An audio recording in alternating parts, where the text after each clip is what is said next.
च1 खतरा, mutant zone, शूरवीरों की जादुई दुनिया। एक बड़ी सी आलीशान बिल्डिंग के कॉन्फ्रेंस रूम के अंदर कुछ लोग बैठे हुए थे। उनके ड्रेसिंग सेंस को देखकर कोई भी कह सकता है कि वो कपड़े इतने महंगे हैं कि कोई आम बिजनेसमैन तो उन्हें अफोर्ड नहीं कर सकता। उन्हीं में से एक आदमी अपनी मुट्ठी भींचते हुए बोला, हमें कार्तिक की कंपनी को जल्द से जल्द अपने नाम कराना होगा। जिस तरह से वो कंपनी आगे ग्रो कर रही है उससे वो दिन दूर नहीं जब हमारे बिजनेस को लोग पूछेंगे भी नहीं।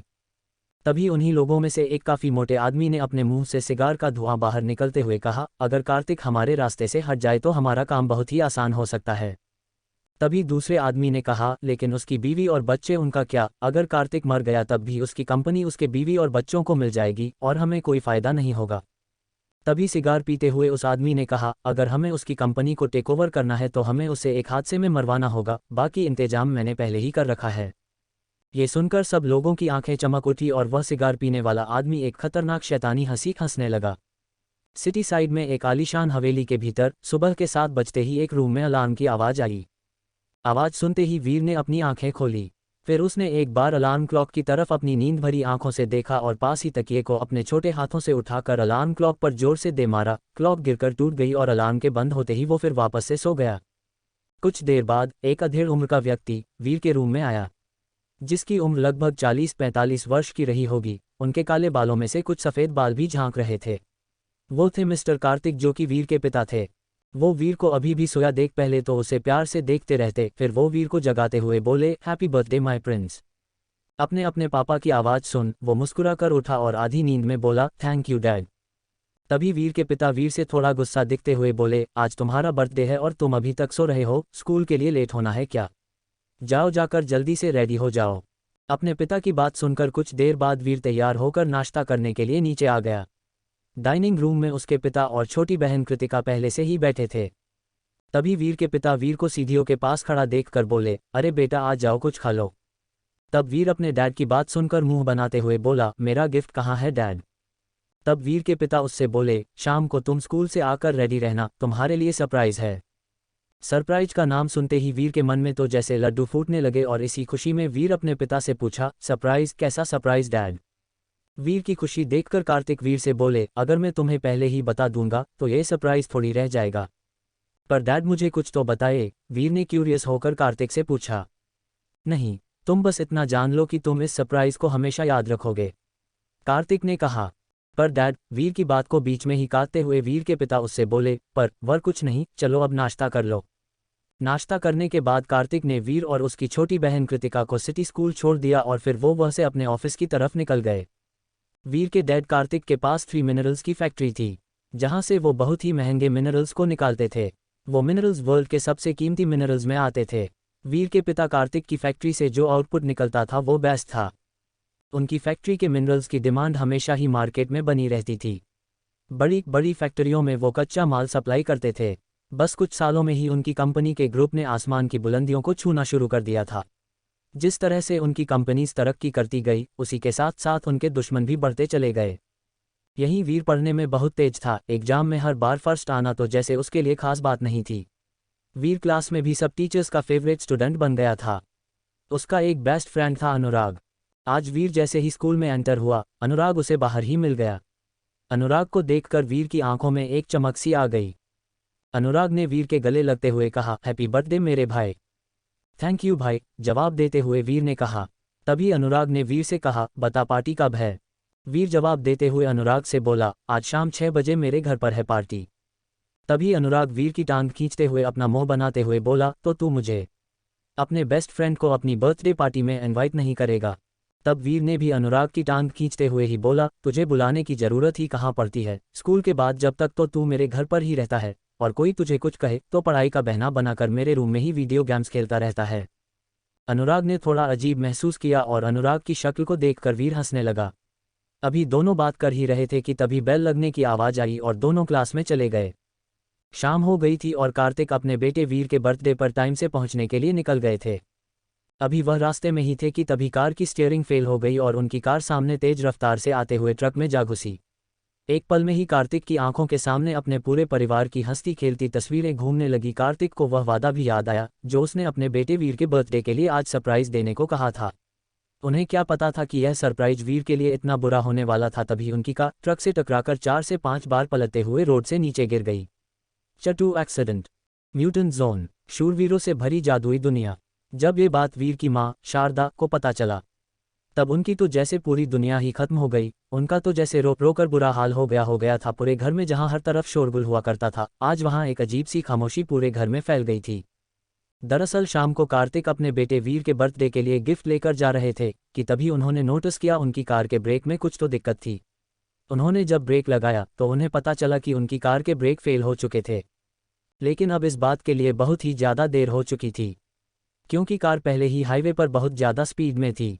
इस बात का पता चलते ही कार्तिक पैनिक होना शुरू हो गए, क्योंकि गाड़ी रनिंग हाईवे पर थी और इसी घबराहट के चलते कार का बैलेंस बिगड़ने लगा और वो रोड पर इधर उधर जाने लगी। कार्तिक की पूरी कोशिशों के बाद भी उनकी कार बाकी गाड़ियों से बचते हुए आगे बढ़ती ही चली जा रही थी। तभी कार की स्टीयरिंग फेल हो गई और उनकी कार सामने से आते हुए ट्रक में जा घुसी। तभी उनकी कार ट्रक से टकराकर 4 से 5 बार पलटते हुए रोड से नीचे गिर गई। ट्रक ड्राइवर ने थोड़ा आगे ले जाकर अपने ट्रक को रोका और किसी को फ़ोन मिलाकर बोला, काम हो गया है साहेब। फ़ोन के दूसरी तरफ से किसी के हंसने की आवाज़ आई। वहीं हादसे के कुछ दिन बाद पुलिस एक्सीडेंट स्पॉट से कार्तिक का सामान उनके परिवार को लौटाने के लिए आते हैं। उस सामान में वीर की मां के लिए एक साड़ी, छोटी बहन के लिए एक अच्छी से ड्रेस और वीर के लिए एक छोटी कार और एक पेंडेंट था। उस कार पर अब भी कुछ खून की बूंदें थी जो कि सूख चुकी थी। उन सूखी हुई खून की बूंदों को देखकर ऐसा लग रहा था जैसे वो एक्सीडेंट अब भी वीर की आंखों के सामने ही हो रहा हो। वीर की आंखें उन्हें देखकर नम हो गई थी।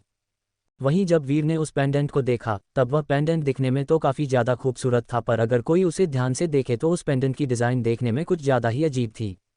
उस दिन के बाद से वीर की जिंदगी पूरी तरह से बदल गई। हंसता खेलता वीर कुछ मायूस सा रहने लगा।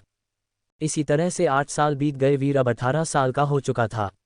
उसने जब हाई स्कूल ज्वाइन किया था तब उसके मार्क्स तो कम थे, पर उसकी मां के प्रिंसिपल से रिक्वेस्ट करने पर वहां उसे एडमिशन देने के लिए तैयार हो गए। वीर भी अब थोड़ा जिम्मेदार हो गया था। वीर के पिता की डेथ के बाद कुछ कंपनीज ने उनकी सभी कंपनीज को टेक ओवर कर लिया था। अब वीर की फैमिली कर्ज में डूब सी गई है। हर आए दिन पैसे मांगने के लिए कोई ना कोई उनके घर चला आता था।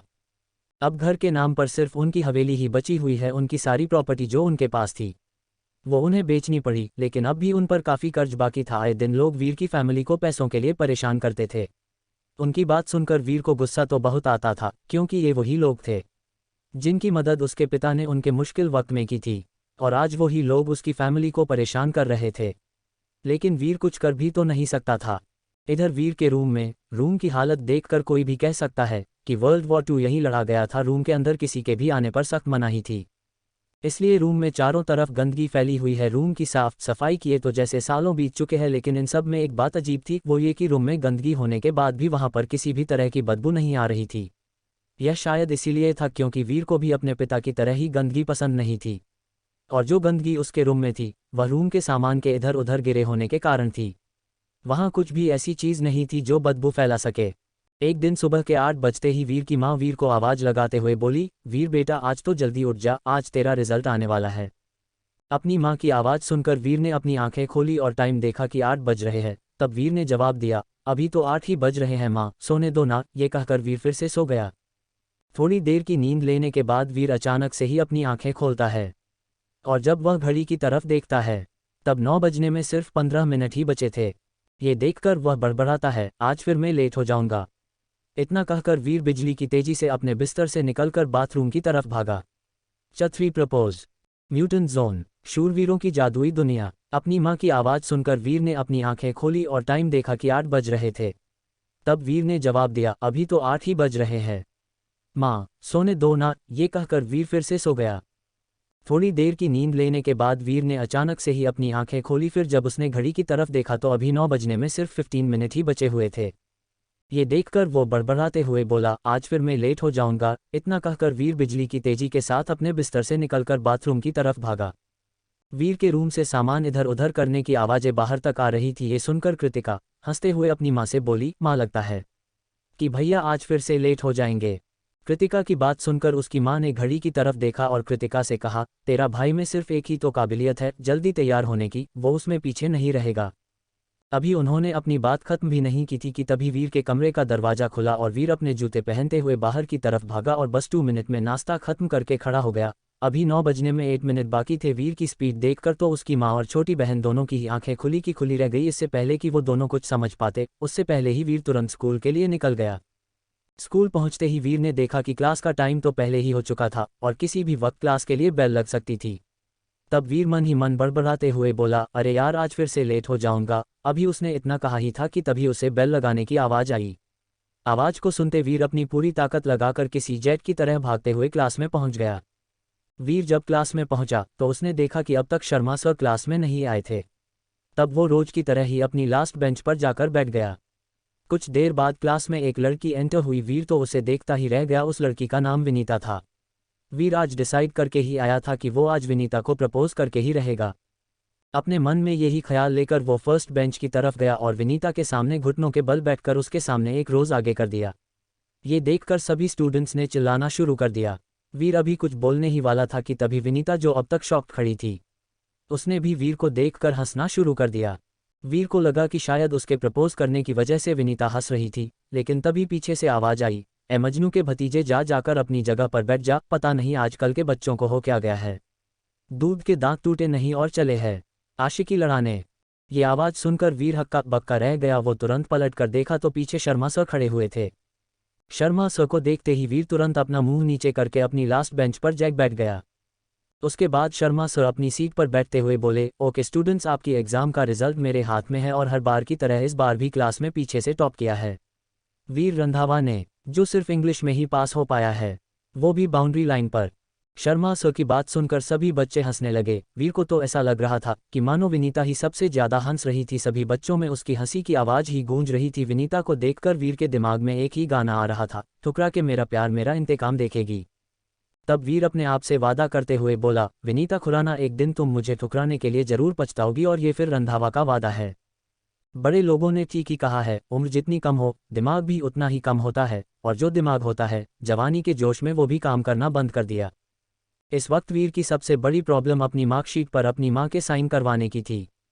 शाम को घर पहुंचकर वीर ने देखा कि उसकी माँ के किचन में से अभी बाहर ही आ रही थी। तब वीर ने सोचा कि यही सही मौका है साइन करवाने का, और वो अपनी माँ के पास पहुंच गया और बोला, माँ इस पेपर पर साइन कर दो।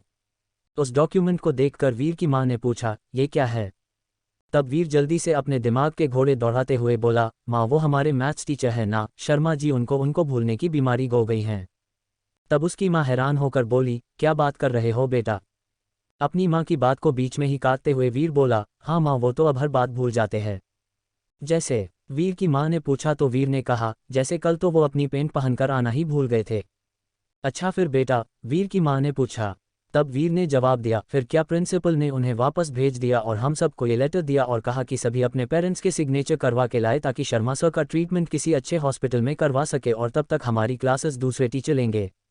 वीर की बातें उसकी माँ खूब समझ रही थी, पर वो उसे अपने तरीके से समझाना चाहती थी। वीर की चिकनी चुपड़ी बातों में आकर वीर की माँ ने साइन कर दिए और वीर अपने कमरे की तरफ जाते हुए उस पेपर को लहराते हुए सोच रहा था, चलो साइन तो हो गए। अगले दिन वीर के घर के सामने एक कार में वीर के आवारा दोस्त बैठे थे। उन्होंने अपनी कार का हॉर्न बजाए। उनकी आवाज़ सुनकर वीर जल्दी से तैयार होकर अपने रूम से बाहर आ गया। बाहर आते ही वीर की माँ वीर को रोते हुए बोली, बेटा सुन। और फिर वो वीर के हाथ में कुछ पैसे देते हुए बोली, बेटा मैं जानती हूँ कि तुझे तेरे पापा के जाने का दुख है, लेकिन इस तरह से तू अपनी ज़िंदगी खराब मत कर। ये पैसे रख और सप्लीमेंट्री एग्ज़ाम देकर आ जाना। मैं जानती हूँ कि तू एग्ज़ाम में फ़ेल हो गया है। अपनी माँ की ये बात सुनकर तो वीर भी हक्का बक्का रह गया और फिर अपनी माँ से बोला, आपको कैसे पता? तब उसकी माँ जवाब देते हुए बोली, बेटा मैं तेरी माँ हूँ, तेरे दिमाग में कब और क्या आता है सब जानती हूँ। चल अब जा, तेरे वो आवारा दोस्त बाहर तेरा वेट कर रहे हैं। अपनी माँ की बात सुनकर वीर ने अपनी माँ को गले लगा लिया और फिर जल्दी से नीचे अपने दोस्तों के पास चला गया। रात को जब वीर को उसके दोस्तों से उसे उसके घर छोड़ने के लिए आए तो उन्होंने देखा कि घर के बाहर 4 मर्सिडीज कार्स खड़ी थी और लोगों की भी भीड़ लगी हुई है। वीर की माँ वहाँ खड़ी रो रही थी और अपनी माँ को गले से लगाए उसकी बहन भी डरी सहमी सी खड़ी थी। अपने दोस्तों के सामने ये सब होता देख वीर एम्बैरस होने लगा। ये सब होता देख वो बड़बड़ाता हुआ बोला, इन लोगों की इतनी हिम्मत, जो ये लोग फिर आ गए। तो आखिर कौन थे ये लोग और क्यों ये लोग वीर के परिवार को परेशान कर रहे थे? CH4 कर्ज।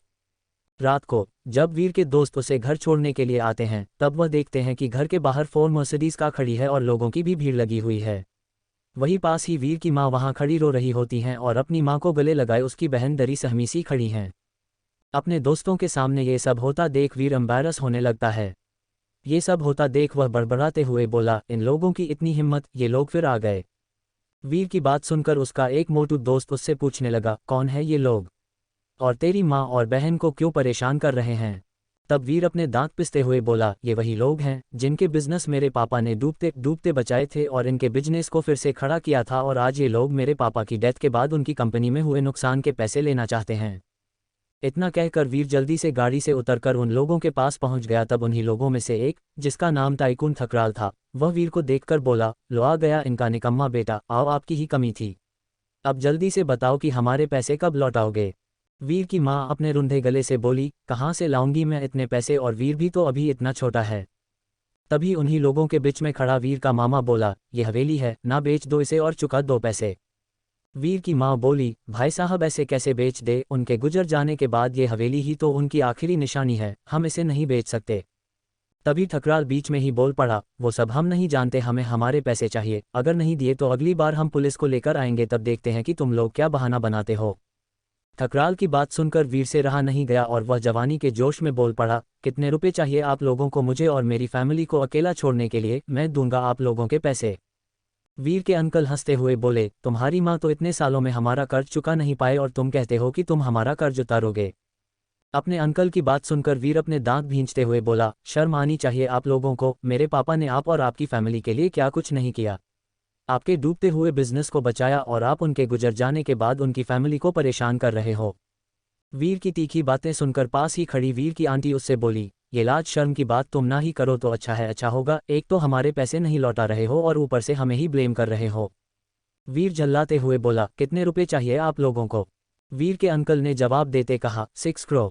वीर ने भी जोश जोश में कह दिया, हाँ ठीक है, 2 साल बाद आकर ले जाना आपने रुपए, और तब तक मेरी फैमिली के आसपास भी नज़र में आना। वीर की बात सुनकर उसके अंकल बोले, आज से ठीक 2 साल बाद हमारे पैसे तैयार रखना, नहीं तो अपनी हवेली को खाली करने के लिए तैयार रहना। उनकी बात सुनकर वीर अपनी मुट्ठी भींचते हुए बोला, आप सब यहाँ से जा सकते हैं। वीर की बात सुनकर वीर के अंकल, आंटी और टाइकून ठकराल वहाँ से हंसते हुए चले जाते हैं। जाते जाते एक बार वह हवेली की तरफ मुड़कर लालच भरी निगाहों से देखते हैं। आखिर 6 करोड़ कोई छोटी रकम तो होती नहीं थी जो कोई भी ऐसे ही कमा ले। कई लोग तो अपनी पूरी जिंदगी में भी इतने पैसे नहीं कमा पाते थे। अब उन लोगों को पूरा भरोसा था कि वह दिन दूर नहीं जब वह हवेली उनकी हो जाएगी। सब लोगों के जाने के बाद वीर भी अपनी माँ और छोटी बहन कृतिका को लेकर हवेली में चला जाता है। हवेली में पहुंचकर कृतिका अपने कमरे में सोने के लिए चली जाती है और अभी वीर भी अपने कमरे में जा ही रहा था कि तभी वीर की माँ वीर से पूछती है, तू इतने कम समय में इतने सारे रुपए से कहाँ से लाएगा। तब वीर अपनी माँ की टेंशन दूर करते हुए बोला, तुम चिंता मत करो माँ, मैं सब संभाल लूंगा। अब जाओ और अपने कमरे में जाकर सो जाओ, गुड नाइट। वीर की माँ भी वीर को गुड नाइट विश करके अपने रूम में चली जाती है। वीर भी वहां से अपने कमरे में चला जाता है। वीर सोने के लिए अपने बेड पर लेट तो जाता है, पर वह भी जानता था कि आज उसने जोश जोश में आकर बहुत बड़ी गलती कर दी है। उसे अपनी बहन कृतिका के लिए बहुत बुरा लग रहा था, क्योंकि वह भी जानता था कि उसकी बहन ने इतने कम उम्र में ही बहुत कुछ बुरा देख लिया है। जब वीर उसकी उम्र का था तब उसके पापा उसके पास ही थे, तब उसके सारे शौक उसके पापा पूरा कर दिया करते थे। लेकिन उसकी बहन के लिए ऐसा कुछ भी नहीं था। उसने इस उम्र में ही जिंदगी का काफ़ी अनुभव कर लिया था, जिससे अब वह अपनी उम्र के बच्चों से काफ़ी समझदार हो गई थी, जिस वजह से उसे अपने कई बार अपनी इच्छाओं से भी समझौता कर लेती थी। उसने खेलने कूदने की उम्र में काफ़ी कुछ सह लिया था। बस यही सब सोचते हुए वीर को कब नींद आ जाती है उसे पता भी नहीं चलता। अगले दिन सुबह वीर अभी भी सोया हुआ है और अपने सपनों की दुनिया में को एंजॉय कर रहा होता है कि तभी वीर का मोबाइल फ़ोन अचानक बज उठता है। अचानक अपने फ़ोन के बजने से वीर चौंक कर चिल्लाते हुए उठा, मैंने कुछ नहीं किया, कुछ नहीं किया मैंने। तभी उसकी नज़र अपने रिंग होते हुए फ़ोन पर पड़ी। अभी अभी उठने की वजह से वह ठीक से स्क्रीन पर आ रहे नाम को नहीं देखता है और कॉल को रिसीव कर लेता है।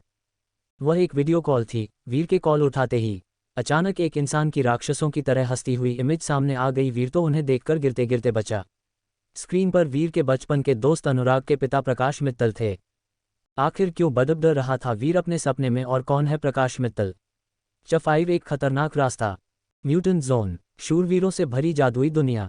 वीर के कॉल उठाते ही अचानक एक इंसान की राक्षसों की तरह हंसती हुई इमेज सामने आ गई। वीर तो उन्हें देखकर गिरते गिरते बचता है। स्क्रीन पर वीर के बचपन के दोस्त अनुराग के पिता प्रकाश मित्तल थे। प्रकाश शिंदे वीर को अपने बेटे जैसा ही मानते थे। वीर के पिता कार्तिक और वह बहुत अच्छे दोस्त हुआ करते थे। वीर के पिता ने बुरे वक्त में प्रकाश अंकल की बहुत मदद की थी और अब वीर के पिता के गुजर जाने के बाद वह वीर और उसकी फैमिली का ध्यान रखना अपनी जिम्मेदारी समझते थे। वीर प्रकाश अंकल को स्क्रीन पर देखते हुए बोला, आपको मेरा नंबर कैसे मिला? प्रकाश अंकल तुरंत बोले, तुम्हारा नंबर कोई वीआईपी नंबर तो है नहीं जो मुझे नहीं मिलेगा, बस थोड़ा सर्च किया और थोड़ी बहुत हैकिंग, तुम तो जानते ही हो कि मैं एक साइंटिस्ट हूँ। प्रकाश अंकल ने मुस्कुराते हुए थोड़ा पॉज लिया और फिर अपनी बात को कंटिन्यू करते हुए बोले, बेटा तुम्हारे पापा और मैं बहुत अच्छे दोस्त हुआ करते थे, उनके मुझ पर बहुत सारे एहसान हैं और मुझे खुशी होगी अगर मैं तुम्हारे किसी काम आ सकूं, इसीलिए मैंने तुम्हारे लिए मेरी लैब में ही एक जॉब देख रखी है। तुम चाहो तो कल से ही ज्वाइन कर सकते हो। वीर प्रकाश अंकल की वही पकाऊ बातें फिर से सुनकर बोर होते हुए पहले अपने फ़ोन की स्क्रीन की तरफ देखता है और फिर अपने कमरे में चारों तरफ नज़र घुमाते हुए उसकी नज़र उसके रूम में रखे फिश एक्वेरियम पर पड़ती और वह बिना समय गंवाए अपना फ़ोन उसे एक्वेरियम में डाल देता है। जान छूटी, वीर लंबी सांस लेते हुए अपने आप से करता है और फिर फ्रेश होने के लिए चला जाता है। कुछ देर बाद नाश्ता करके वीर जैसे ही बाहर जाने लगा तभी उसकी माँ उससे बोली, बेटा अब कहाँ जा रहा, आज तो संडे है ना, स्कूल भी बंद है। अपनी माँ की बात सुनकर वीर गहरी सांस लेता है और फिर करता है, गराज जा रहा हूँ माँ। उसकी माँ फिक्र जताते हुए बोली, बेटा माना कि तू अपने पापा की कार ठीक करना चाहता है, पर कब तक तू उसी काम में लगा रहेगा? 3 साल हो गए हैं पर अब तक वह ठीक नहीं हो पाए है। वीर अपनी माँ की बात को बीच में ही काटते हुए बोला, माँ तुम तो जानती ही हो कि पापा को कार से कितना लगाव था और इस कार को पापा और मैं मिलकर बनाया करते थे और आज मैं चाहता हूँ कि यह कार मैं ठीक करूँ और देखना एक दिन ये कार जरूर ठीक होगी। लेकिन बेटा, वीर की माँ वीर से कहते हुए थोड़ा पॉज लेती है और अपनी बात को कंटिन्यू करते हुए बोली, तू भी जानता है कि अब अपने घर के हालात पहले जैसे नहीं हैं, अगर अब हमने कर्ज के पैसे जल्दी नहीं लौटे तो वह लोग तुम्हारे पापा की आखिरी निशानी, इस हवेली को भी हमसे छीन लेंगे, हमें कुछ तो करना होगा। वीर अपनी माँ को दिलासा देते हुए बोला, आप चिंता मत करो माँ, मैं कुछ करता हूँ। इतना कहकर वीर अपने घर के गराज के सामने पहुँच गया। वह शटर खोलता है तो सामने एक आधी बनी हुई कार खड़ी थी जिस पर वीर काम करने लगा। वीर के पापा को कार्स का बहुत शौक था और यह शौक वीर को भी उन्हीं से विरासत में मिला था। वीर जितना स्कूल में पढ़ाई के बारे में जानता था उससे कहीं ज़्यादा तो वह कार्स के बारे में जानता था। उसने ड्राइविंग भी अपने पापा से ही सीखी थी। आज वीर का मन कार ठीक करने में नहीं लग रहा था, उसके मन में अपनी माँ की सुबह कहीं बातें ही आ रही थी। वह यही सोच रहा था कि वह पैसों के का इंतजाम कैसे करें। यही सोचते हुए वीर के दिमाग में प्रकाश अंकल की सुबह कहीं हुई बात आती है कि किसी भी चीज़ की ज़रूरत हो तो उन्हें कहे। इसीलिए फिर वो फटाफट से अपने रूम में गया और जाते ही उसने अपना फ़ोन उठाया जो अब तक सूख चुका था। वीर फ़ोन उठाकर बड़बड़ाने लगा, प्रकाश अंकल को फ़ोन लगाऊं या नहीं? तभी वीर का फ़ोन बज उठा। एक बार फिर वीर को डराते हुए प्रकाश अंकल कॉल पर आ गए। वह एक वीडियो कॉल थी। वीर के कॉल उठाते ही अचानक एक इंसान की राक्षसों की तरह हंसती हुई इमेज प्रकट हो जाती है। वीर तो उन्हें देखकर गिरते गिरते बचता है। स्क्रीन पर वीर के बचपन के दोस्त अनुराग के पिता प्रकाश मित्तल होते हैं। वीर तुरंत उनसे बोला, अंकल मैं जब भी आपको याद करता हूँ तब आप यह अचानक से जिन की तरह कैसे प्रकट हो जाते हैं? तब प्रकाश अंकल हंसते हुए वीर से बोले, वह मैंने तुम्हारे फ़ोन में वॉइस कमांड ऑपरेट किया हुआ है ताकि जब भी तुम्हें मेरी ज़रूरत हो तब मुझे इस बात का पता चल जाए। दूसरों की जिंदगी में टांग अड़ाना तो कोई आपसे सीखे। वीर फिर से बड़बड़ाने लगा। तभी प्रकाश अंकल बोले, कुछ कहा क्या तुमने? नहीं नहीं कुछ भी तो नहीं कहा मैंने, वीर हड़बड़ाते हुए बोला। फिर प्रकाश अंकल इधर उधर की बातें छोड़कर पॉइंट पर आते हुए बोले, वैसे वीर पुत्र तुमने आज मुझे कैसे याद किया? थोड़ा ऑकवर्ड होते हुए वीर उनसे बोला, अंकल मुझे ना आपकी मदद चाहिए थी। प्रकाश अंकल ये बात सुनकर बहुत खुश हो गए। आखिर पहली बार वीर उनसे हेल्प मांग रहा था। उन्हें तो लगने लगा था कि वह मरते दम तक वो वीर के पिता के एहसानों का कर्ज नहीं चुका पाएंगे। उनकी आंखों से तो बस आंसू ही निकलने वाले थे। लेकिन खुद पर कंट्रोल करते हुए वह पानी पीते हुए उससे पूछते हैं, कैसी हेल्प वीर बेटा? वीर खुश होते हुए बोला, वो कुछ पैसे चाहिए थे। ये बात सुनकर प्रकाश अंकल वीर से पानी पीते हुए पूछते हैं, कितने पैसे चाहिए वीर? अचानक से प्रकाश अंकल को हार्ट अटैक देते हुए वीर बोला, वो ज़्यादा नहीं बस 6 करोड़ चाहिए मुझे। अचानक इतना बड़ा अमाउंट सुनकर प्रकाश अंकल जो पानी पी रहे थे वह अपने फ़ोन पर उड़ेल देते हैं और खांसते हुए बोले, क्या कहा तुमने? तब वीर अपनी बात रिपीट करते हुए बोला, बस 6 करोड़, इतने पैसे तो होंगे ही ना आपके पास, आखिर आप तो इतने बड़े साइंटिस्ट हैं। वीर की बात सुनकर प्रकाश अंकल पूछने लगे, वैसे कब तक चाहिए तुम्हें ये पैसे? तब वीर खुशी खुशी बोला, 2 साल में। तब प्रकाश अंकल वीर से बोले, वीर बेटा अभी तो मेरे पास इतने पैसे नहीं हैं और शायद पूरी ज़िंदगी में भी मैं इतने पैसे नहीं कमा पाऊंगा। ये बात सुनकर वीर का मुंह उतर गया और वह प्रकाश अंकल कोई इमोशनल ब्लैकमेल करते हुए बोला, आप हमेशा मुझे फ़ोन करके परेशान करते हुए कहते हो कि अगर मुझे किसी भी तरह की हेल्प चाहिए हो तो मैं आपसे कहूँ, और आज जब पहली बार मैंने आपसे हेल्प मांगी तो आप मना रहे हैं। यह मैंने आपसे एक्सपेक्ट नहीं किया था। चलिए अब फ़ोन रखिए और अब आज के बाद मुझे कॉल करने के बारे में सोचिएगा भी मत। वीर की बात सुनकर प्रकाश अंकल थोड़ा सोचते हुए वीर से बोले, वैसे मैं तुम्हारी हेल्प करना चाहता हूँ पर इस तरह नहीं। लेकिन अब मेरे पास कोई और ऑप्शन नहीं है, इसीलिए मैं तुम्हारी हेल्प करूँगा। अपनी बात में थोड़ा रुक कर वो वीर से बोले, वीर बेटा एक रास्ता है, लेकिन वह बहुत खतरनाक है। ऐसा कौन सा रास्ता? प्रकाश अंकल वीर को बताने जा रहे हैं। क्या वीर पैसों का इंतजाम कर पाएगा? च6 भूत बंगला, म्यूटेंट जोन, शूरवीरों की जादुई दुनिया। वीर की बात सुनकर प्रकाश अंकल थोड़ा सोचते हुए वीर से कहते हैं, वैसे मैं तुम्हारी हेल्प करना चाहता हूं पर इस तरह नहीं। लेकिन अब मेरे पास कोई और ऑप्शन नहीं है, इसीलिए मैं तुम्हारी हेल्प करूंगा। अपनी बात में थोड़ा रुक कर वो वीर से कहते हैं, वीर बेटा एक रास्ता है, लेकिन वह बहुत खतरनाक है। प्रकाश अंकल की बात सुनकर वीर अचानक एक्साइटेड होते हुए बोला, कौन सा रास्ता अंकल? तब प्रकाश अंकल अपनी दबी आवाज में बोले, मैं तुम्हें ऐसे सब नहीं बता सकता वीर। इस बात पर वीर अपनी आंखें सिकुड़ते हुए बोला, आप कहना क्या चाहते हो? तब प्रकाश अंकल वीर से बोले, मैं तुम्हारे फ़ोन पर अपनी लैब के कोऑर्डिनेट्स भेजता हूँ, हम कल वहाँ मिलकर सब बात करते हैं, इसी बहाने तुम मेरी लैब को भी देख लेना। अभी प्रकाश अंकल ने अपनी बात खत्म ही की थी कि वीर के फ़ोन जोर से रिंग करता है और वह देखता है कि कोऑर्डिनेट्स ही इतनी जल्दी आ भी गए हैं। प्रकाश अंकल से बात खत्म करने के बाद वीर को लगा कि उसकी सारी प्रॉब्लम सब खत्म हो जाएंगी। यही बात सोचकर वीर अपने बेड पर सोने के लिए चला जाता है। अगले दिन वीर सुबह जल्दी प्रकाश अंकल से मिलने के लिए तैयार हो जाता है और जल्दी से अपने रूम से बाहर निकलता है। वीर को इतनी सुबह सुबह तैयार हुआ देखकर वीर की छोटी बहन कृतिका का मुंह तो जैसे खुला का खुला ही रह जाता है। वीर अपनी बहन कृतिका की तरफ बिना ध्यान दिए अपनी माँ के पास गया और अपने चेहरे पर स्माइल लाते हुए बोला, माँ जल्दी से नाश्ता लगा दो, मुझे बाहर जाना है। वीर की आवाज़ सुनकर वीर की माँ ने वीर की तरफ अचानक देखा और वह उसे देखकर बस गिरते गिरते बची। अपनी माँ को देखकर वीर आंखों और चेहरे पर कंफ्यूजन के लुक्स के साथ अपनी माँ को देखता है। वीर की माँ अपनी आंखें मलते हुए कभी उसे तो कभी घड़ी की तरफ देखती है। आखिर में जब वह समझ जाती है कि जो कुछ भी वह देख रही है वह सच है, तब वह वीर के पास जाकर उसके सर पर हाथ रखते हुए बोली, वीर बेटा तू बीमार तो नहीं है या कहीं तेरे सिर पर चोट तो नहीं लगी? अपनी माँ की ऐसी अजीब सी बातें सुनकर वीर अपनी माँ से बोला, माँ ये क्या कह रही हो, मैं बिल्कुल ठीक हूँ। तभी वीर की माँ वीर को जवाब देते हुए बोली, मैं सही तो कह रही हूँ, अभी 6 बजे हैं और आज से पहले तो तूने 8 बजे या 9 बजे तक अपनी करवट भी नहीं बदली, तो आज तुझे ऐसा क्या हो गया जो इतनी जल्दी जाग गया है? अपनी माँ की हाँ में हाँ मिलाते हुए थोड़े मजाकिया अंदाज में वीर की छोटी बहन कृतिका भी बोली, हाँ भैया आज आपको क्या हो गया, कहीं किसी लड़की का चक्कर तो नहीं है? अपनी माँ और बहन की बात सुनकर वीर को थोड़ी देर तो समझ नहीं आता कि वह उन दोनों को क्या जवाब दें, और थोड़ी देर तक वह अपने चेहरे पर अजीब से एक्सप्रेशन लिए उन्हें एकटक देखता रहता है और सोचता है उसका थोड़ा सा बदल जाना क्या उसकी फैमिली को हार्ट अटैक दे सकता है। फिर अगले ही पल अपने सारे ख्यालों को एक तरफ करते हुए वीर जवाब देते हुए उन दोनों से बोला, वो दरअसल मैं आज अनुराग के पापा प्रकाश अंकल से मिलने जा रहा हूँ, उनसे मेरी उनकी लैब में नौकरी की बात हुई है, बस इसीलिए मैं आज थोड़ा जल्दी तैयार होकर जा रहा हूँ। वीर की यह बात सुनकर वीर की माँ और छोटी बहन की सांस में सांस आई।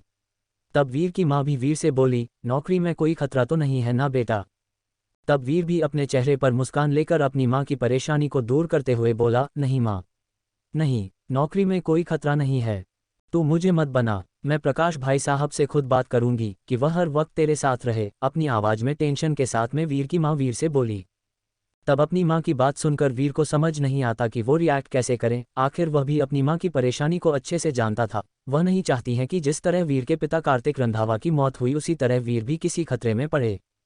तब वीर अपनी माँ से बोला, माँ अब मुझे खाना भी दे दो, मैं लेट हो रहा हूँ। वीर की बात सुनकर वीर की माँ वीर से बोली, बस 2 मिनट, मैं अभी किचन में से तेरे लिए खाना लेकर आती हूँ।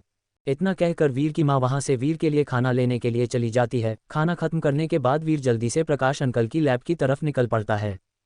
रास्ते भर वीर बस यही सोच रहा था कि प्रकाश अंकल इतने बड़े साइंटिस्ट हैं तो उनकी लैब कितनी बड़ी होगी। इतना सोचकर वीर की आंखों में तो जैसे चमक से आ जाती है। लैब का ये टूर उसके लिए एक बहुत ही अच्छा और इंटरेस्टिंग होने वाला था और जितना जल्दी हो सके वो वहाँ उतना जल्दी पहुँचना चाहता था। जब वह प्रकाश अंकल के दिए कोऑर्डिनेट्स पर पहुंचता है तो वीर देखता है कि वहां बहुत ही बड़ी बड़ी बिल्डिंग थी। वीर कंफ्यूजन में मन ही मन बड़बड़ाता है, अब मैं इन सब में से प्रकाश अंकल की लैब कौन सी होगी। उसी वक्त वीर की नज़र एक राह चलते आदमी पर पड़ती है। उसने वॉचमैन की यूनिफॉर्म पहनी हुई थी। वीर ने उसे रोकते हुए पूछा, एक्सक्यूज़ मी, तब वह आदमी वीर की तरफ कन्फ्यूजन में देखता है और बोला, जी कहिए। वीर पूछता है, क्या आप इस एड्रेस के बारे में बता सकते हैं? उद्धरण चिन्ह। वह आदमी वीर के हाथ में उस एड्रेस पर एक नज़र मारता है और अजीब सा मुंह बना लेता है और थोड़ी दूर पर अपने हाथ से एक बिल्डिंग की तरफ इशारा करते हुए बोला, वहाँ, उस तरफ। उस आदमी की बात सुनकर वीर उसके बताएं डायरेक्शन की तरफ एक्साइटेड होते हुए देखता है, लेकिन जैसे ही उसकी नज़र बिल्डिंग पर पड़ती है तब उसके मुंह से एक्साइटिंग लुक गायब हो जाता है और उसकी जगह वह कंफ्यूज्ड होकर उस बिल्डिंग को देखता रहता है। वह बिल्डिंग दिखने में बाबा आदम के ज़माने की लग रही थी। हर तरफ से प्लास्टर नीचे गिर रहा था और चारों तरफ से उस बिल्डिंग को जंगली बेलों ने और हरे रंग की काई ने जकड़ रखा था। वह जगह देखने में किसी भूत बंगले से भी ज़्यादा खतरनाक लग रही था। उस बिल्डिंग के सामने एक बड़ा सा लोहे का जंग लगा हुआ टूटा गेट लगा था। वीर को प्रकाश अंकल की बातों से लगा था कि वह बहुत बड़े साइंटिस्ट होंगे और उनकी लैब भी उतनी ही एडवांस्ड होगी, लेकिन इस जगह को देखकर तो लग रहा था कि यहाँ भूतों के अलावा आज तक कोई आया ही नहीं होगा। च7 भूत बंगले का राज। म्यूटेंट जोन, शूरवीरों की जादुई दुनिया। वह बिल्डिंग दिखने में बाबा आदम के ज़माने की लग रही थी। हर तरफ से प्लास्टर नीचे गिर रहा था और चारों तरफ से उस बिल्डिंग को जंगली बेलों ने और हरे रंग की काई ने जकड़ रखा था। वह जगह देखने में किसी भूत बंगले से भी ज़्यादा खतरनाक लग रही था। उस बिल्डिंग के सामने एक बड़ा सा लोहे का जंग लगा हुआ टूटा गेट लगा था। वीर को प्रकाश अंकल की बातों से लगा था कि वह बहुत बड़े साइंटिस्ट होंगे और उनकी लैब भी उतनी ही एडवांस्ड होगी, लेकिन इस जगह को देखकर तो लग रहा था कि यहाँ भूतों के अलावा आज तक कोई आया ही नहीं होगा। खोदा पहाड़ और निकली चूहिया, वीर ने उस बिल्डिंग को देखते हुए मन ही मन सोचा। उसके बाद वीर उस बिल्डिंग की तरफ चल दिया। उस बिल्डिंग के सामने पहुंचकर वीर ने उस बड़े से लोहे के बने गेट को धक्का दिया। क क क क र। गेट एक कान को फाड़ देने वाली कर्कश की आवाज़ के साथ खुल गया। वीर अपने कान पर हाथ रखते हुए बोला, बहुत ही एडवांस टेक्नोलॉजी है, दूर बेल की भी ज़रूरत नहीं है। गेट की आवाज़ ही काफ़ी है। इतना कहकर वीर अंदर चला गया। अंदर जाकर वीर देखता है, वहाँ बड़े बड़े बुक सेल्फ पर धूल से सनी हुई किताबें रखी हुई है। पूरे घर में से बहुत ही ज़्यादा स्मेल आ रही थी। ये सब देखकर वीर ने सोचा, यहाँ आकर मैं कहाँ फंस गया, मैं तो घर पर ही ठीक था। उसके बाद में वीर प्रकाश अंकल को आवाज़ लगाने के लिए पीछे मुड़ते हुए अपना मुंह खोला ही था कि तभी वीर के मुंह से चीख निकल गई। पीछे प्रकाश अंकल उसके पास ही खड़े थे। उन्हें देखकर वीर अपनी तेज हो चुकी धड़कनों को शांत करते हुए बोला, अंकल मेरी जान लोगे क्या? वीर की बात सुनकर प्रकाश अंकल बोले, अब मैंने क्या किया? उनकी बात सुनकर वीर झल्लाते हुए बोला, तो इस भूत बंगले में मेरे पीछे ऐसे भूतों की तरह आकर आप क्या करना चाहते थे? वीर की बात सुनकर प्रकाश अंकल हंसते हुए बोले, चलो कोई बात नहीं बेटा, मुझे नहीं पता था कि तुम इतने कमज़ोर दिल के हो। उद्धरण चिन्ह। प्रकाश अंकल की यह बात सुनकर वीर को समझ नहीं आता कि वह रिएक्ट कैसे करे। वह अपने चेहरे पर अजीब से भाव के साथ थोड़ी देर तक प्रकाश अंकल को घूरता रहा, फिर प्रकाश अंकल से बोला, क्या आपने मुझे यहाँ पर डराने के लिए ही बुलाया है? वीर की बात सुनकर प्रकाशन अपनी बढ़ाई करते हुए बोले, तू चिंता मत कर वीर पुत्र, तेरी हर परेशानी का हल है इस प्रकाश के पास। प्रकाश अंकल की बात सुनकर वीर भी बोला, ठीक है अंकल, अब मेरी परेशानी का उपाय भी बता दीजिए। ऐसे नहीं, वीर लैब में घूमते हुए बात करते हैं। वीर की बात सुनकर प्रकाश अंकल वीर से बोले और फिर वह आगे बढ़कर वीर के पीछे की तरफ रखी हुई है धूल भरी लाल रंग की बुक को अपनी जगह से हल्का सा बाहर की तरफ खींच देते हैं। उनके ऐसे करते ही अचानक वह बुक सेल्फ साइड में हट जाती है और वहां उस बुक सेल्फ के पीछे एक लिफ्ट का दरवाजा दिखाई देता है। वीर इसे देखकर तो जैसे एक ही जगह पर खड़े खड़े जम जाता है। वीर ने तो ये सोचा भी नहीं था कि इस पुरानी से बिल्डिंग में ऐसी कोई अजीब सी जगह भी होगी। बस उसी वक्त प्रकाश अंकल एक बटन दबाते हैं और लिफ्ट का दरवाजा खुल जाता है। लिफ्ट का गेट खुलते ही प्रकाश अंकल लिफ्ट पर चढ़ जाते हैं। उन्हें लिफ्ट में चढ़ा देखकर फिर वीर भी उनके पीछे पीछे लिफ्ट में चढ़ जाता है।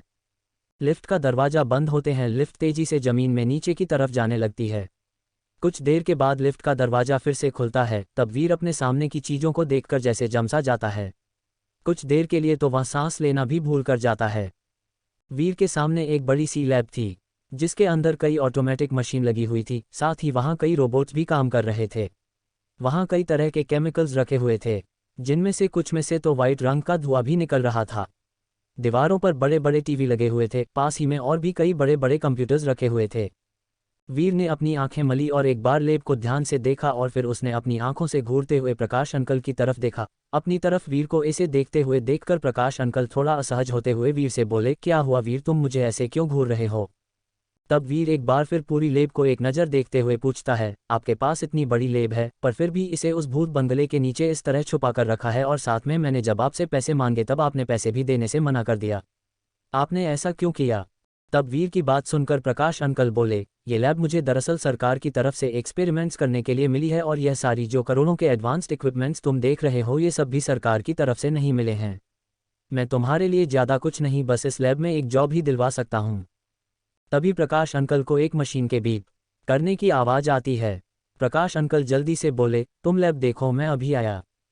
इतना कहकर प्रकाश अंकल वहां से तेजी से भागते हुए एक कंप्यूटर की तरफ निकल जाते हैं। वीर प्रकाश अंकल को जाते देख थोड़ा कंफ्यूज होते हुए देखता है, लेकिन वह फिर इस बात पर ज़्यादा ध्यान ना देते हुए वह लैब में घूमने लगता है। थोड़ी देर बाद वीर को प्रकाश अंकल की आवाज़ सुनाई दी, तो फिर मुझे बताओ तुम्हें मेरी लैब कैसी लगी। प्रकाश अंकल की बात सुनकर वीर उन्हें अपने चेहरे पर मुस्कान लाते हुए जवाब देते हुए बोला, ये तो बहुत ही एडवांस्ड है और अच्छी भी है। वैसे मैंने तुम्हें यहाँ जॉब करने के लिए बुलाया था, मैंने अपने सीनियर से बात करके सैलरी भी 1 रुपया लाख करवा दी है, तुम चाहो तो अभी से ज्वाइन कर सकते हो। प्रकाश अंकल वीर से बोले।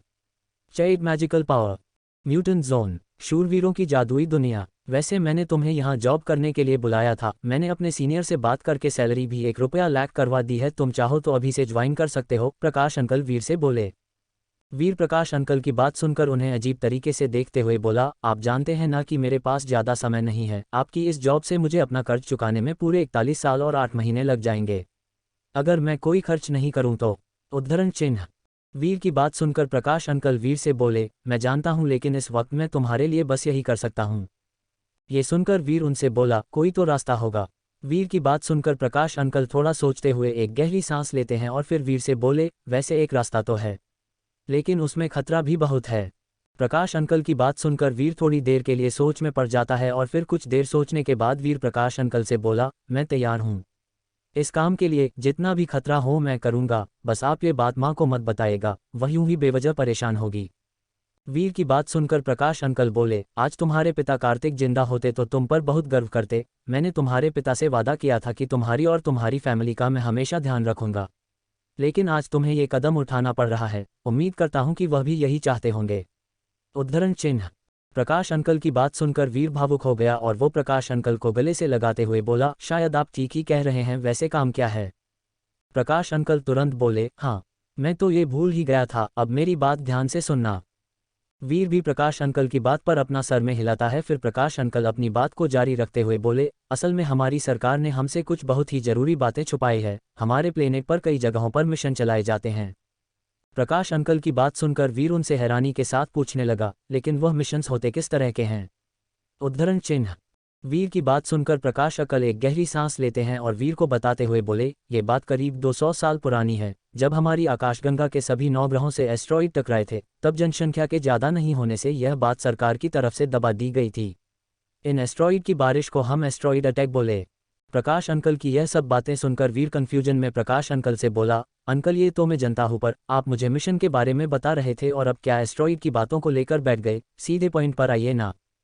वीर की बात सुनकर प्रकाश अंकल उसे जवाब देते हुए बोले, वीर बेटा वही सब बता रहा हूँ, इन्हीं बातों की वजह से यह सभी मिशन की शुरुआत हुई थी।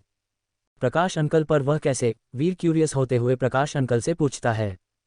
तब प्रकाश अंकल उसकी बात का जवाब देते हुए बोले, जो एस्ट्रॉइड अपने प्लेनेट से टकराए थे वह वैसे रेडियो एक्टिव और नॉन रेडियो एक्टिव सब्सटेंस से मिलकर बने थे, जब वह हमारे प्लेनेट से टकराए थे तब उन सभी सब्सटेंसेस में हीट और प्रेशर के चेंज होने से रिएक्शंस होने लगी, उन रिएक्शंस की वजह से बहुत ही ज़्यादा मात्रा में रेडिएशन निकली थी, जिस वजह से वहाँ के एनिमल्स और प्लांट्स के डीएनए में म्यूटेशन आ गया था। वहाँ के प्लांट और एनिमल्स की शारीरिक, मानसिक और बाकी लाइफ फंक्शंस में काफ़ी ज़्यादा बदलाव आया। इस म्यूटेशन की वजह से कुछ एनिमल्स बहुत ही ज़्यादा पावरफुल बन गए तो वहीं कुछ बहुत ही ज़्यादा कमज़ोर। प्रकाश अंकल की आंखों में ये सारी बातें बताते हुए एक अलग ही चमक थी, मनो उन्होंने कोई चमत्कार देखा हो। वो थोड़ा रुकने के बाद फिर बोले, यह म्यूटेटेड एनिमल्स जिस जोन में रहते हैं उन्हें हमने अलग अलग नाम दिए हैं। सबसे पहले जहां सबसे वीक एनिमल रहते हैं उस जोन को हम कंट्री जोन बोलते हैं, वही कंट्री जोन में 100 किलोमीटर आगे जहां थोड़े ज़्यादा पावरफुल एनिमल से मिलते हैं उनको हम प्राइमरी जोन बोलते हैं। ऐसे ही कई जोन है जहां पावरफुल एनिमल्स मिलते हैं। उसके बाद प्रकाश अंकल वीर की तरफ देखते हैं जो उनकी बातों को ध्यान से सुन रहा था और समझने की कोशिश कर रहा था। प्रकाश अंकल ने फिर से बोलना शुरू किया, वीर यह मिशन इसीलिए चलाए जाते हैं ताकि हम उन म्यूटेटेड एनिमल्स का शिकार कर सके और उन्हें रेसिडेंशियल इलाके में आने से रोक सकें। अगर वह रेसिडेंशियल एरियाज़ में आ जाते हैं तो बहुत ही ज़्यादा जान माल की हानि होगी, बहुत से लोगों की जान चली जाएगी। वीर प्रकाश अंकल से बोला, हम उन जानवरों का मुकाबला कैसे कर सकते हैं। तब प्रकाश अंकल मुस्कुराते हुए बोले, मैजिकल पावर से। वीर प्रकाश अंकल की बात सुनकर हैरानी से बोला, मैजिकल पावर? कैसी मैजिकल पावर? प्रकाश अंकल बताते हैं, वीर अगर तुम्हारी लैंग्वेज में समझाऊं तो यह मैजिकल पावर पूरी तरह से फिल्मों के जैसा है और उनसे थोड़ा अलग।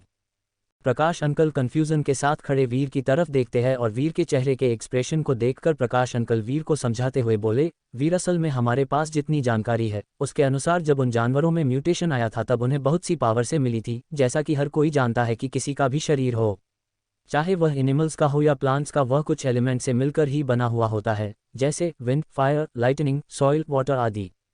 लेकिन अंकल इन बातों को उनकी पावर से क्या लेना देना? प्रकाश अंकल की बात सुनकर वीर उनसे बीच में ही पूछने लगा। प्रकाश अंकल तुरंत बोले, मतलब है वीर, मतलब है उन एस्टेरॉइड से निकली रेडिएशन की वजह से कुछ जानवर पावरफुल हो गए हैं जिन्हें हम म्यूटेटेड जानवर बोले, लेकिन कुछ जानवर ऐसे हैं जो नेचुरल एलिमेंट्स को भी अपनी मर्जी से कंट्रोल कर सकते हैं। तभी वीर प्रकाश अंकल को बीच में ही टोकते हुए बोला, अंकल मैं कुछ समझा नहीं।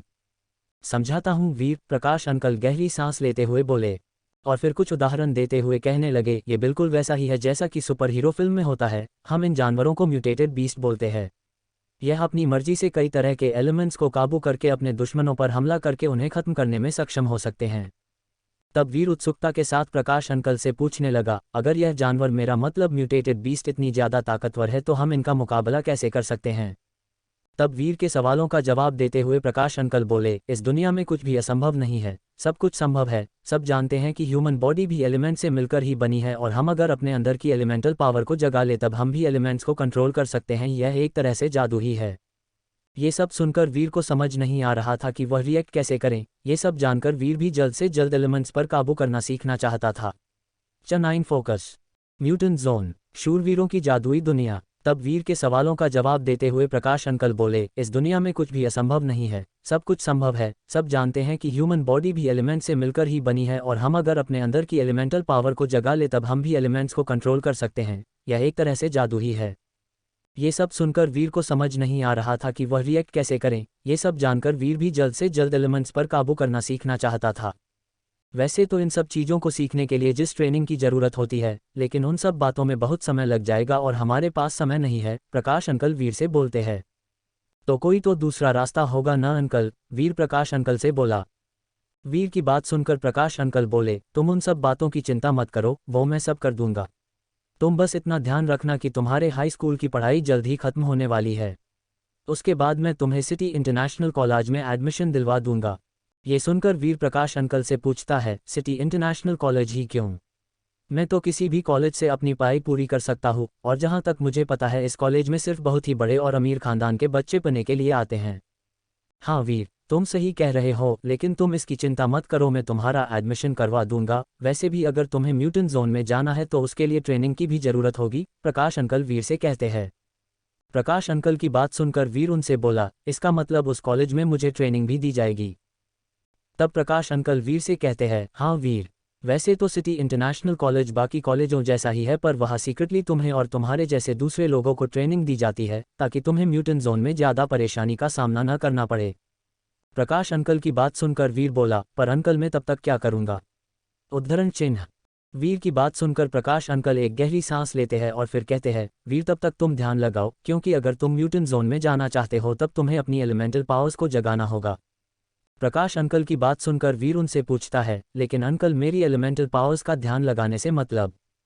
प्रकाश अंकल जवाब देते हुए कहते हैं, वीर मेरी बात ध्यान से सुनो, अगर तुम सिटी इंटरनेशनल कॉलेज में चले भी जाते हो तब भी जब तक तुम अपनी एलिमेंटल पावर्स को जगा नहीं लेते तब तक तुम्हें आगे की ट्रेनिंग नहीं दी जाएगी और उन सब में बहुत ही ज़्यादा समय लग जाएगा, और इसीलिए तुम्हें पहले अपनी एलिमेंटल पावर्स को जगाना होगा। वीर प्रकाश अंकल की बात सुनकर उनसे पूछता है, तो अंकल मैं अपनी एलिमेंटल पावर्स को कैसे जगा सकता हूँ? प्रकाश अंकल वीर का सवाल सुनकर वीर को बताते हुए बोले, वीर तुम अभी यह सब नहीं समझ सकते हो, इसीलिए अभी तुम वही करो जो मैं तुमसे करने के लिए कहता हूँ। ये सुनकर वीर प्रकाश अंकल से पूछता है, मुझे क्या करना होगा अंकल? प्रकाश अंकल वीर को बताते हुए बोले, तुम मेरे साथ आओ। वीर भी प्रकाश अंकल से बिना सवाल किए उनके पीछे पीछे चल देता है। थोड़ी देर बाद प्रकाश अंकल वीर को अपनी लैब में ही एक रूम में लेकर आते हैं। वीर वहां देखता है कि पूरा कमरा खाली था। उस कमरे में कुछ था तो वह वहां उस कमरे के बीचों बीच रखा हुआ एक फुटबॉल के जितना बड़ा एक पत्थर था। अभी वीर यह सब देखकर कुछ समझने की कोशिश कर ही रहा था कि तभी प्रकाश अंकल वीर को उस पत्थर के सामने बिछी हुई मेट की तरफ इशारा करते हुए कहते हैं, वीर जाओ उस मेट पर जाकर अपने पैरों को मोड़कर बैठ जाओ और जैसा मैं कहूं करते जाओ। वीर प्रकाश अंकल की बात मानते हुए उस मेट पर जाकर बैठ जाता है और फिर वो प्रकाश अंकल से पूछता है, अंकल आप आखिर मुझसे करवाना चाहते हो? तब प्रकाश अंकल वीर के सवालों का जवाब देते हुए बोले, वीर मैं तुम्हारी एलिमेंटल पावर्स को जगाने में मदद कर रहा हूँ। अगर कोई भी अपने दिमाग को एक जगह बिना ध्यान भटकाए कॉन्सेंट्रेट करे तब वो किसी भी एलिमेंट को कंट्रोल कर सकता है। अब मैं जैसा कहूँ वैसा करते जाओ। वीर भी अपना हाँ में हिला देता है। फिर प्रकाश अंकल वीर से आगे कहते हैं, अब तुम अपने दोनों हाथों को घुटनों पर रखकर ध्यान लगाने की कोशिश करो। तुम जिस एलिमेंट पर फोकस करोगे और जो एलिमेंट तुम्हारे लायक होगा तब वह अपने आप तुम्हारे चारों तरफ घूमने लगेगा। वीर अब तुम बिना समय गवाए ध्यान लगाना शुरू कर सकते हो। इतना कहकर प्रकाश अंकल वीर से थोड़ी दूरी पर शांति से जाकर खड़े हो जाते हैं ताकि ध्यान लगते वक्त वीर का ध्यान किसी भी आवाज़ से न भटके। वीर भी आंखें बंद करके अपना ध्यान लगाने लगता है। जब वीर ध्यान लगा रहा था तब उसने महसूस किया कि मेडिटेट करते समय उसका पूरा शरीर ताजगी महसूस कर रहा था और उसे ऐसा भी लग रहा था जैसे उसका दिमाग और भी ज़्यादा तेज होने लगा हो, लेकिन ये सब बहुत ही धीरे धीरे हो रहा था। चटैन मिस्टीरियस पेंडेंट, म्यूटेंट जोन, शूरवीरों की जादुई दुनिया। जब वीर ध्यान लगा रहा था तब उसने महसूस किया कि मेडिटेट करते समय उसका पूरा शरीर ताजगी महसूस कर रहा था और उसे ऐसा भी लग रहा था जैसे उसका दिमाग और भी ज़्यादा तेज होने लगा हो, लेकिन ये सब बहुत ही धीरे धीरे हो रहा था। शायद इसलिए ही ऋषि मुनि अपना ज़्यादातर समय ध्यान लगाने में ही उपयोग करते हैं। प्रकाश अंकल भी वीर को ध्यान लगाते हुए देख रहे थे। वह वहाँ इसीलिए थे ताकि जब वीर अपनी एलिमेंटल पावर्स को जगाए तब वह देख सके कि वीर ने किस एलिमेंट को जगाया है। वीर ने बहुत देर बाद अपनी आंखें खोली। इस समय वीर अपने पूरे शरीर को बहुत ही ज़्यादा फ्रेश महसूस कर रहा था। तभी वीर देखता है कि प्रकाश अंकल उसके सामने बैठे हुए खाना खा रहे थे। तब उसने प्रकाश अंकल से पूछा, अंकल आप यही हो? वीर की बात सुनकर प्रकाश अंकल खाना खाते हुए ही जवाब देते हैं, हाँ वीर मैं यही देख रहा था कि तुम कौन से एलिमेंट को जगाते हो। वीर प्रकाश अंकल की बात सुनकर अपने चेहरे पर मुस्कान लाते हुए बोलता है, अंकल फिर बताइए मैंने कौन सा एलिमेंट जगाया? उद्धरण चिन्ह, हम वैसे वीर तुमने अभी तो कोई एलिमेंट नहीं जगाया है, लेकिन अगर तुम और मेहनत करो तो हो सकता है कि तुम बहुत ही जल्द कोई न कोई एलिमेंट जगा लो। वीर की बात सुनकर प्रकाश अंकल एक गहरी सांस लेते हुए उसे जवाब देते हैं। फिर वीर प्रकाश अंकल से बोलता है, अंकल मुझे लगता है कि अब मुझे चलना चाहिए, माँ घर पर परेशान हो रही होंगी। प्रकाश अंकल भी वीर को जाने के लिए कह देते हैं। घर पहुंचकर वीर सीधे अपने कमरे में चला जाता है। बेड पर लेटे हुए वीर आज प्रकाश अंकल की बताई हुई बातें ही सोच रहा था और अपनी एलिमेंटल पावर्स को जगाने का सोचकर वीर थोड़ी देर बाद अपने बेड से उठता है और खाना खाने के बाद अपने रूम में ध्यान लगने की कोशिश करता है, लेकिन आज दिन भर की भाग दौड़ की थकान के कारण वह मेडिटेट नहीं कर पा रहा था, इसीलिए वह आराम करने के लिए अपने बेड पर सो जाता है। 1 घंटे बाद वीर की आंखें खुलती है। कई बार हम किसी भी नई बात को जानकर ठीक से सो भी नहीं पाते हैं, यही अभी वीर के साथ भी हो रहा था। आखिर वीर भी इतना सब जानकर ऐसे कैसे आराम से सो सकता था, इसीलिए वह एक बार फिर अपने कमरे में ही ध्यान लगाने लगता है। लेकिन उसे एक बार फिर से ध्यान लगते वक्त वही परेशानी आने लगती है, इसीलिए वह हवेली की छत पर जाकर बैठ जाता है। वहाँ रात की ठंडी हवाएं उसके चेहरे पर पड़ रही थी। उस ताज़ी हवा और शांत वातावरण में वीर को एक अलग ही सुकून महसूस हो रहा था। आज से पहले वीर कभी भी रात के समय इस तरह बाहर नहीं निकला था और अगर निकला भी था तब कभी इस एनवायरनमेंट पर ध्यान ही नहीं दिया था। वीर तब वहां पर अपने दोनों पैरों को मोड़कर बैठ जाता है और ध्यान लगाना शुरू कर देता है। कुछ देर बाद वीर के गले में पहना हुआ पेंडेंट वाइब्रेट करने लगता है। ये वही पेंडेंट था जो वीर के पापा आखिरी बार वीर के बर्थडे के लिए गिफ्ट के लिए लेकर आए थे। वीर भी उस पेंडेंट को अपने पिता की आखिरी निशानी के तौर पर तभी से पहने हुए था। वह पेंडेंट दिखने में सफ़ेद रंग का और बहुत ही सुंदर था। अगर कोई उसे ध्यान से ना देखे तो वह तो उसके लिए कोई मामूली सा पेंडेंट ही लगता, लेकिन अगर कोई उसे ध्यान से देखे तो उसकी डिज़ाइन कुछ ज़्यादा ही अजीब थी। जब वीर को अपने गले में पेंडेंट हिलते हुए महसूस होता है तब वह अपनी आंखों खोलकर अपने पेंडेंट की तरफ देखता है और सोचता है, अब इसे क्या हो गया और ये ऐसे अपने आप कैसे हिल सकता है। वीर के अपने ध्यान से बाहर आकर उस पेंडेंट के तरफ देखते ही वो पेंडेंट भी हिलना कम कर देता है। अब जब वीर उस पेंडेंट की तरफ देखता है तब वह पाता है कि वह पेंडेंट वाइब्रेट नहीं कर रहा था। तब वीर यह सोचता है कि उसे कोई भ्रम हुआ होगा, इसीलिए वह ध्यान लगाना आगे जारी रखता है। थोड़ी देर बाद वीर के गले में उस पेंडेंट में से एक सफ़ेद रोशनी बहुत तेजी से निकलना शुरू हो जाती है। वह सफ़ेद रोशनी वीर के आसपास किसी चंद्रमा के प्रकाश की तरह बिखर जाती है और फिर थोड़ी देर बाद वह आपस में मिलकर वीर के अंदर जाकर समा जाती है। वीर को भी अपने अंदर ताजगी का एहसास होता है, लेकिन वह इस बात पर ध्यान नहीं देता है। कुछ देर बाद वीर का पेंडेंट पिछली बार की ही तरह चमकना शुरू कर देता है, लेकिन इस बार वह सफ़ेद नहीं बल्कि पर्पल रंग में चमकना शुरू कर देता है। उस पेंडेंट के आसपास बिजली के कुछ स्पार्क्स भी दिखाई दे रहे थे। असल में वह स्पार्क्स सिर्फ पेंडेंट ही नहीं बल्कि वीर के भी आसपास दिखाई दे रहे थे। फिर वह सब पहले की ही तरह एक दूसरे में मिलकर वीर के अंदर जाकर समा जाते हैं। वीर भी अपने अंदर एक अजीब सी ताकत को महसूस कर पा रहा था। कुछ देर बाद वीर अपनी आंखें खोलता है। Join the Telegram channel, link in description.